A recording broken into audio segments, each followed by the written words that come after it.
So the big question with all of this, with spending a week in Israel, is what is my stance about it all? Because I said it's changed. And I think my opinion on Israel is evolving over time. Are they justified in their war with Hamas, and what should the U.S. do about it? And here is where I'm at with it after being in Israel, seeing it on the ground. If you look at who has an ancestral claim on the land, I am convinced, after doing all the studying I've done, that Jews have an ancestral claim on it. But here's the thing.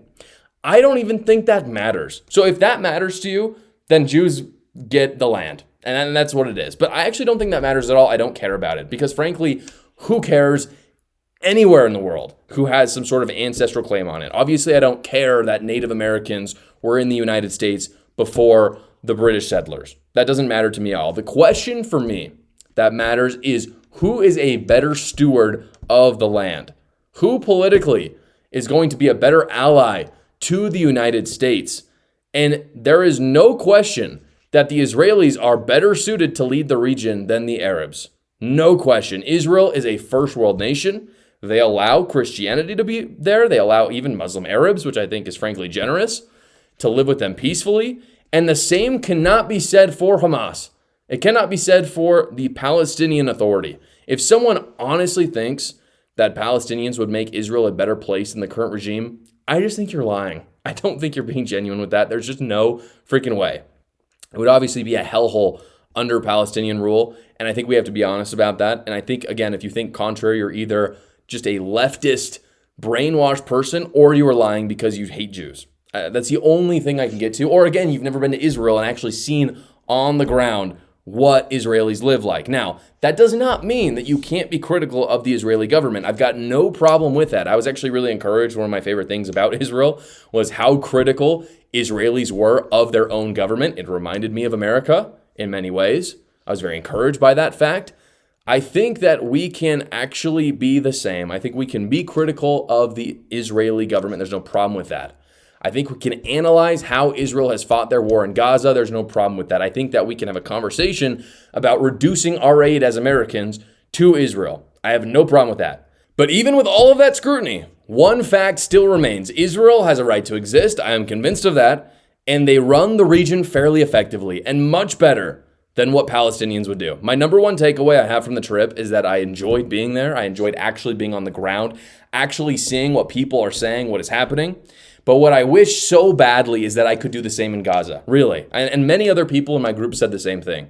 We really wish we could go to Gaza and talk to Hamas. I want to hear their feelings. I want to know what they think. I want to know how they think. But obviously, if I did that, I would be killed immediately on the spot. And not just by Hamas, by the way. I am convinced that Palestinians, not part of Hamas, would probably kill me as well because of just how big of a cultural difference there is. And so that is the fundamental difference between the two sides. One side hates Westerners, wants us dead, would not have a conversation with me. The other side invited me to their country to actually see on the ground what is happening and to meet their citizens. And again, meeting citizens that were even critical of them. And I have to say that out of the hundreds of Jews and Arab Israelis that I met, I loved every single one of them. All of them were incredibly nice to me. They were incredibly good and frankly people that I think Americans can actually cohabitate with in a way that is just not true for Palestinians. The mainstream media right now continues to lie about Israel because they obviously hate Western countries. They hate countries that have Western conservative ideals. Reporters actually just this week have already come out with lies. They say that Israel has violated the peace agreement with Hamas. Again, a total lie fabricated to help a terrorist organization. Hamas, while on the ground I was there. I know what's happened. Hamas has killed IDF soldiers, and Israel, as per the agreement that they signed, has responded in kind. And so that's what's happened. And the mainstream media, those are details that the mainstream media have basically conveniently omitted because it does not fit their narrative. It does not fit their narrative of they hate Western nations. Here's the last thing I'll say. One of the themes of the trip was we were trying to ask everybody what the actual definition of anti-Semitism was. And we got lots of answers, and most of them, honestly, were not very good. We got lots of bad answers from the ADL lady. We got lots of bad answers from the IDF. But I came to a conclusion. I think anti-Semitism is not being about anti-Israel. We can be critical of governments. Anti-Semitism is obviously hatred towards Jews, but when Israel is concerned, this is the definition of anti-Semitism for me. It is when people apply judgments to Israel that they could not care less to apply to any other country. And people on the woke right and the woke left are doing this repeatedly. For instance, caring that we send aid to Israel, but forgetting about the 120 other countries that we also send aid to. Or saying that Israel is committing a genocide while hundreds of thousands of Christians are being genocided in Nigeria right now, and nobody cares about it. None. Yet suddenly, when there is a war happening between Israel and Hamas, everybody cares and everybody calls it a genocide. The only logical explanation you can get to is that they are anti-Semitic. They only care about Israel because of who runs Israel and who has an ancestral claim to Israel. That is anti-Semitism. It's naive.